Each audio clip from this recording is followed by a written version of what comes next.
नमस्कार दोस्तों, आज के इस वीडियो में हम बात करेंगे ऐसे म्यूचुअल फंड्स की जिसमें रिस्क कम है और जो रिटर्न्स हैं वो एफडी से ज़्यादा हैं। जी हाँ, आप में से बहुत सारे लोगों ने पिछले कुछ वीडियोस में कमेंट्स किए थे, रिक्वेस्ट की थी कि कुछ ऐसे म्यूचुअल फंड्स बताइए जिसमें जो रिटर्न्स हैं वो एफडी से ज़्यादा हों, आप बिगनर हैं और रिस्क जो है वो कम लेना चाहते हैं। सो गाइज, आज के इस वीडियो में मैं आपको दो ऐसी कैटेगरीज बताऊंगा जिसमें आपको एफडी से ज़्यादा रिटर्न मिलेगा और प्योर इक्विटी के मुकाबले जो म्यूचुअल फंड है वो कम रिस्क के होंगे और लॉन्ग टर्म में अगर आप 5 से 10 साल मिनिमम हराइजन रखते हैं तो आपको अच्छे रिटर्न्स मिल सकते हैं। दोस्तों, सबसे पहले रिस्क की बात करते हैं। रिस्क क्या होता है? म्यूचुअल फंड में जो रिस्क है सबसे पहला जो डिपेंडेंट होता है वो होता है आपके इक्विटी प्रोपोर्शन पे, यानी म्यूचुअल फंड में कितना परसेंट पैसा जो है वो आपका शेयर मार्केट में लग रहा है।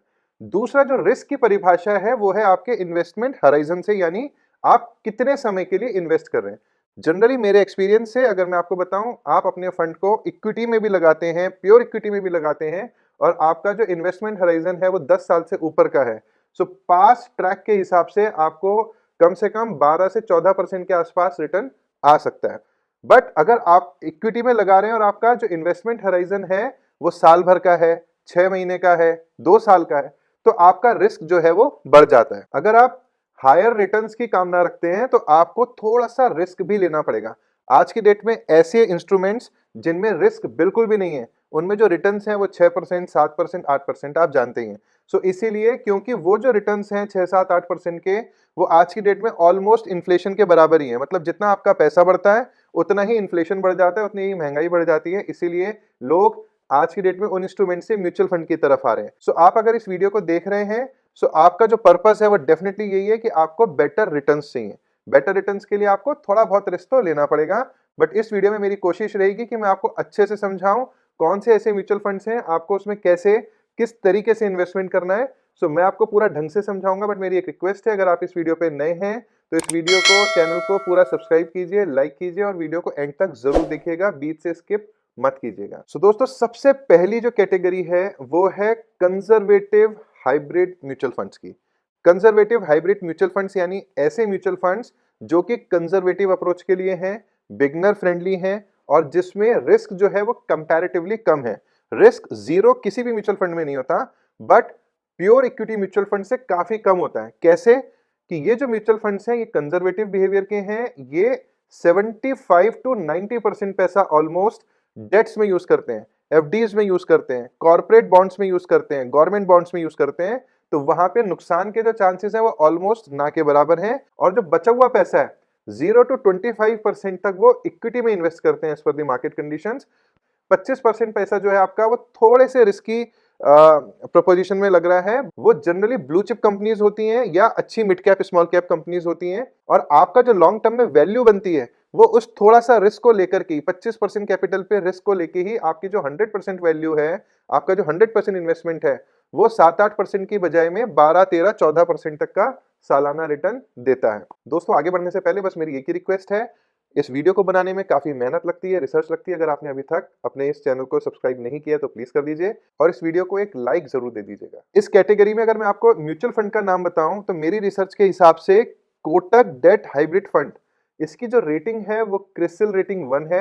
क्रिसिल एक क्रेडिट रेटिंग एजेंसी है जो कि म्यूचुअल फंड्स को, शेयर्स को रेट करती है उनके रिस्क के हिसाब से, उनके रिटर्न्स के हिसाब से, उनकी एसेट क्वालिटी के हिसाब से।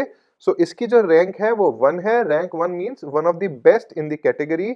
अब अगर हम इसकी रिटर्न्स की बात करें तो रिटर्न्स आप देखेंगे पिछले एक साल में दिए लगभग 14% के रिटर्न्स।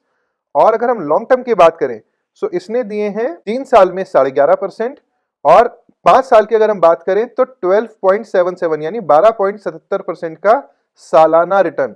इस फंड के अगर हम पोर्टफोलियो पे नजर डालें तो पोर्टफोलियो पे अगर आप देखेंगे आज की डेट में जो इसका इक्विटी इन्वेस्टमेंट है वो लगभग 23.33% का है।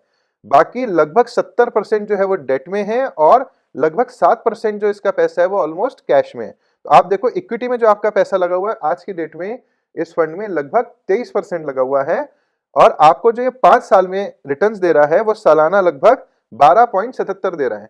ये रिटर्न्स अगर आप इन्वेस्ट करते हैं तो आगे चल के हो सकता है 13 हो सकता है 11 हो सकता है 10 हो, बट हम ये प्रीवियस रिटर्न्स के प्रीवियस ट्रैक रिकॉर्ड की बात कर रहे हैं। इस फंड ने जब से ये लॉन्च हुआ है 2013 से अगर तब से आप इसका एवरेज रिटर्न देखेंगे तो लगभग 11.19% का सालाना रिटर्न आया है। सो हम ये अज्यूम कर सकते हैं कि अगर आने वाले समय में हम इस फंड में 10 साल 11 साल के लिए लगाएं तो हमको 10 से 12% के आसपास का रिटर्न इस फंड में मिल जाएगा। जैसा कि आप अपनी स्क्रीन पे देख सकते हैं, रिटर्न्स को समझने के लिए अगर आपने इस फंड में 2013 में 10,000 रुपये इन्वेस्ट किया होता तो आज की डेट में जो इसकी वैल्यू होती वो करीब करीब 35,336 रुपए की होती। यानी आपका जो पैसा है लगभग 11 साल में 3.5 गुना हो गया होता और आपका जो इक्विटी एक्सपोजर है वो 25% से ज्यादा का नहीं होता। फिर भी क्योंकि इसमें लगभग 25% जो है वो इक्विटी एक्सपोजर है, सो इसकी एसआईडी यानी स्कीम इंफॉर्मेशन डॉक्यूमेंट के हिसाब से इसका जो रिस्कोमीटर है वो मॉडरेटली हाई रिस्क है। अगर आप इस फंड में इन्वेस्टमेंट करना चाहते हैं तो मैं डिस्क्रिप्शन में इसका स्कीम इंफॉर्मेशन डॉक्यूमेंट का लिंक भी दे दूंगा। अपने एडवाइजर से सलाह जरूर लीजिएगा और उसको एक बार पूरा पढ़ के ही इसमें इन्वेस्ट कीजिएगा। अब दोस्तों इसमें तो लगभग 25% था इक्विटी में, और तो हमने देखा कि जो रिटर्न्स आ रहे हैं वो लगभग 11, 12, 13% के आसपास के रिटर्न आ रहे हैं। अब आपको अगर लगता है कि मैं थोड़ा सा और इक्विटी एक्सपोजर ले सकता हूँ, थोड़ा सा और रिस्क ले सकता हूँ, बट मुझे जो रिटर्न है वो लगभग 18-20% के आसपास का चाहिए, सो नेक्स्ट कैटेगरी जो मैं आपको सजेस्ट करूंगा वो है मल्टी एसेट फंड्स की।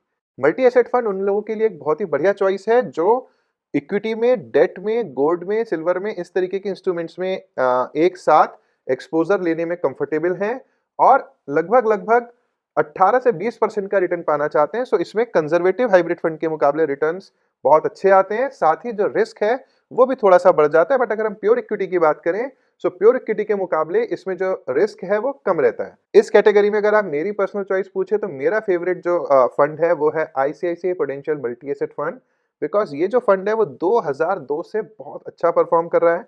इसने बहुत अच्छा पैसा बना के दिया है। अगर आप रिटर्न्स की बात करें तो 10,000 रुपए इस फंड में अगर आपने 2002 में लगाए होते तो आज ऑलमोस्ट 22 साल में वो 10,000 रुपए हो गए होते 6,96,000 रुपए। आप अपनी स्क्रीन पे देख सकते हैं 6,96,000 10,000 रुपए हो गए होते।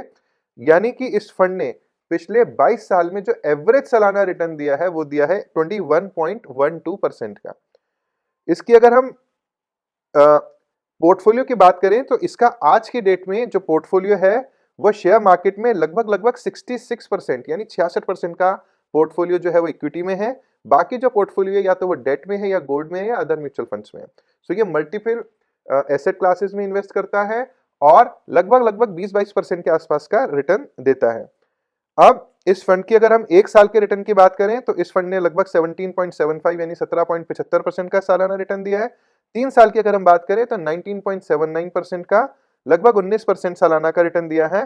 5 साल की अगर हम बात करें तो 20.5% यानी 20.52% का सालाना रिटर्न दिया है। इस फंड में आप किसी भी एग्जिस्टिंग ऐप के थ्रू, जिसमें आप ऑलरेडी म्यूचुअल फंड में इन्वेस्ट कर रहे हैं, उसके थ्रू भी कर सकते हैं, वरना मैं आपको डिस्क्रिप्शन में एसेट प्लस ऐप का लिंक दे दूंगा जिसके थ्रू आप फ्री में साइन अप कर सकते हैं और लाइफ टाइम मेरे से एडवाइजरी या सपोर्ट ले सकते हैं थ्रू चैट और through call also. Multi asset funds की जो कैटेगरी है अगर आप देखेंगे तो पिछले 3 साल, 5 साल और सिंस इंसेप्शन इसने ऑलवेज हमेशा उसको आउट परफॉर्म किया है। यानी पिछले 22 साल में अगर हम बात करें तो कैटेगरी ने जो एवरेज रिटर्न दिया है वो दिया है 10.42% यानी लगभग 10.5%, और इस फंड ने दिया है 21.12%।